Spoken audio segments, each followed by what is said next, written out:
നടൻ മോഹൻലാലിന്റെ അമ്മ അന്തരിച്ചിരിക്കുകയാണ്. 90-ാം വയസ്സിലായിരുന്നു ശാന്തകുമാരിയുടെ അന്ത്യം.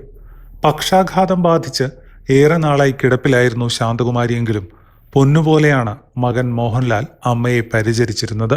ലോകത്ത് തനിക്ക് ഏറ്റവും ഇഷ്ടം അമ്മയോടാണെന്ന് ലാൽ പലവട്ടം പറഞ്ഞിട്ടുണ്ട്. ചെന്നൈയിലാണ് താമസമെങ്കിലും അമ്മ കൊച്ചിയിലുള്ളതിനാൽ എപ്പോഴും ലാൽ കൊച്ചിയിലെ വീട്ടിലേക്ക് ഓടിയെത്തുമായിരുന്നു. അമ്മയുടെ അവസാന സമയം അടുത്തുനിന്നു കൈപിടിക്കാനുള്ള ഭാഗ്യവും ലാലിനുണ്ടായി. ഇപ്പോഴിതാ അദ്ദേഹത്തിന് അമ്മയോടുള്ള സ്നേഹത്തെപ്പറ്റി പ്രൊഡക്ഷൻ കൺട്രോളറായ സിദ്ധു പനിക്കൽ പങ്കുവച്ച കുറിപ്പാണ് ശ്രദ്ധ നേടുന്നത്. അമ്മയ്ക്ക് അസുഖം വരുമ്പോഴാണ് മോഹൻലാൽ ഏറ്റവും അസ്വസ്ഥനായി കാണപ്പെടാറുള്ളതെന്ന് സിദ്ധു പറയുന്നു.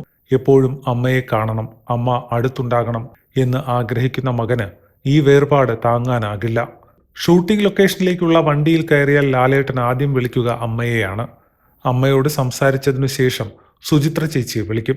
അമ്മയുടെ അസുഖത്തിന്റെ ആദ്യകാലത്ത് അമൃത ആശുപത്രിയിൽ അഡ്മിറ്റ് ചെയ്തപ്പോൾ ലാലേട്ടൻ ഒപ്പമുണ്ടായിരുന്നു. ഹോസ്പിറ്റലിലാണ് അദ്ദേഹം താമസിച്ചത്. ആശീർവാദിന്റെ സിനിമ നടക്കുന്ന സമയമായിരുന്നു. ആശുപത്രിയിൽ നിന്നാണ് അദ്ദേഹം ഷൂട്ടിങ്ങിന് വന്നിരുന്നതും തിരികെ ആശുപത്രിയിലേക്കാണ് പോയിരുന്നതും. അമ്മയ്ക്ക് സംസാരിക്കാൻ ചെറിയ ബുദ്ധിമുട്ടുള്ളപ്പോഴൊക്കെ അമ്മയെ നോക്കുന്ന ചേച്ചിയെ വിളിച്ച് അമ്മയുടെ കാതിൽ ഫോൺ വെച്ചു കൊടുക്കാൻ പറയും. എന്നിട്ട് ലാലേട്ടൻ സംസാരിക്കും. സുചിത്ര ചേച്ചി അമ്മയുടെ അടുത്തില്ലാത്തപ്പോൾ ലാലേട്ടൻ സുചിത്ര ചേച്ചിയെ വിളിച്ചാൽ ആദ്യം ചോദിക്കുക അമ്മയെ വിളിച്ചോ, സംസാരിച്ചോ എന്നാണ്. ഒരു സാധാരണ അമ്മ മകൻ ബന്ധമായിരുന്നില്ല അത്. അതിലും ദിവ്യത്വമുള്ള എന്തോ ഒന്നായിരുന്നു. ദൃശ്യം 3യുടെ ഷൂട്ടിംഗ് സമയത്ത് അമ്മ വീണ്ടും ആശുപത്രിയിലായപ്പോൾ ലാലേട്ടൻ വളരെ ഡിസ്റ്റർബ്ഡ് ആയിരുന്നു.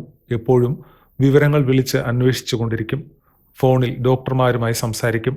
ഒഴിവ് കിട്ടുമ്പോഴെല്ലാം തൊടുപുഴയിൽ നിന്ന് എറണാകുളത്ത് പോയി അമ്മയെ കാണാം.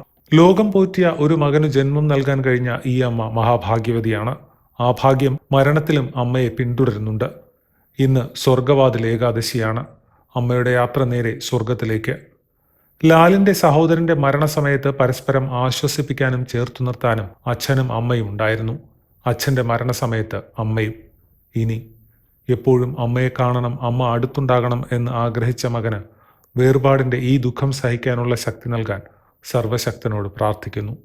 ലാലേട്ടന്റെ ദുഃഖത്തിൽ ആത്മാർത്ഥമായി പങ്കുചേരുന്നു എന്ന് പറഞ്ഞാണ് കുറിപ്പ് അവസാനിക്കുന്നത്.